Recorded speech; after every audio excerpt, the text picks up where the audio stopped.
પાટણ જિલ્લાના સાંતલપુર તાલુકાના વારાહી ખાતે ભાઈ બહેનના અતૂટ પ્રેમની અનોખી કથા ભાઈએ બહેનને બનાવ્યું મંદિર। પાટણ જિલ્લાના વારાહી મુકામે ચૈત્ર સુદ પાંચમના પાવન દિવસે ભવ્ય સંતવાણી કાર્યક્રમનું આયોજન કરવામાં આવ્યું હતું। આ કાર્યક્રમ માત્ર ધાર્મિક નહીં પરંતુ લાગણી અને વિશ્વાસનો અનોખો પ્રતીક બની રહ્યો। કાર્યક્રમના આયોજક ઉપેન્દ્ર પુરી ગૌસ્વામીએ જણાવ્યું હતું કે તેમની નાની બહેનનું 34 વર્ષે પહેલા અકાળ અવસાન થયું હતું। ભાઈ બહેન વચ્ચેના ગાઢ સ્નેહને કારણે તેમણે 2017થી બહેનની યાદમાં સંતવાણી કાર્યક્રમ શરૂ કર્યો છે, જે આજે વિશાળ સ્વરૂપ ધારણ કરી ચૂક્યો છે।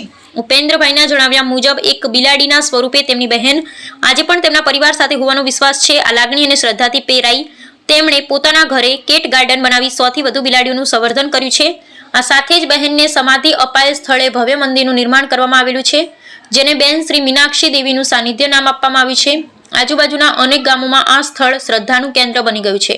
દર વર્ષે ચૈત્ર સુદ પાંચમના દિવસે અહીં સંતવાણી યોજાય છે, જેમાં દૂર દૂરથી ભક્તો ઉપસ્થિત રહી આશીર્વાદ લે છે, જ્યાં વિશ્વાસ જીવંત છે અને બહેન આજે પણ સાથે છે। પાટણ જિલ્લાના વારાહી ગામમાં આજે એક અનોખી ઘટના જોવા મળી।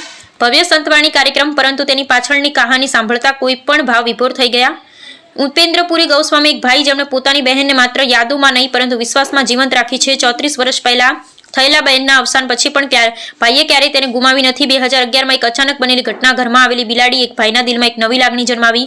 ધીમે ધીમે બિલાડી માત્ર પ્રાણી નહીં પણ બેન બની ગઈ। સમય જતાં આ વિશ્વાસ એટલો મજબૂત બન્યો, આજે 100થી વધુ બિલાડીઓ સાથે કેટ ગાર્ડન ઊભું થયું। માત્ર એટલું જ નહીં, બહેનને સમાધિ અપાયેલ સ્થળે ભવ્ય મંદિર બનાવવામાં આવ્યું। શ્રી મીનાક્ષી દેવી આજે પણ આ સ્થળ પર માત્ર એક પરિવારની લાગણી નથી પણ 25થી વધુ ગામોના લોકો માટે શ્રદ્ધાનું કેન્દ્ર બની ગયું છે।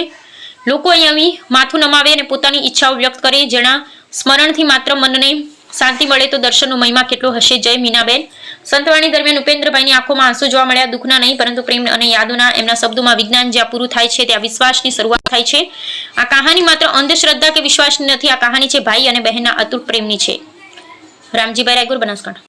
आज श्री मीनाक्षी बेन सानिध्य में जो भव्य संतवाणी कार्यक्रम थयो छे, अमे बने भाईओ ज्यां ज्यां एक डगलू आगळ करीए त्या बेन पहलेथी ज अमारा साथे होय छे। त्यारे एक सरस मजानो स्लोगन मने याद आवे छे के जेना स्मरण मात्रथी ज जो मनने शांति मळती होय तो बेनना दर्शननी लीला केवी हशे। बस सौનું ભલું કરે। જય મીનાબેન। आ जग्या वाराही सरकारी दवाखाना बाजू में बेन श्री मीनाक्षी देवी मंदिर अहींया भव्य निर्माण करेलुं छे। लोकोनो एक संदेशो एवो आपवा मांगु छे के तमारी बेन ने हर हमेशा प्रेम करजो। अमे तो अमारी बेन ने स्वर्ग लोक में आम अंतरना भावथी अमे जोई रह्या छे, पण जे बेन हयात छे ए बेन ने हमेशा प्रेम करजो, लाड करजो અને બેનની દરેક મનોકામના પૂરી કરજો।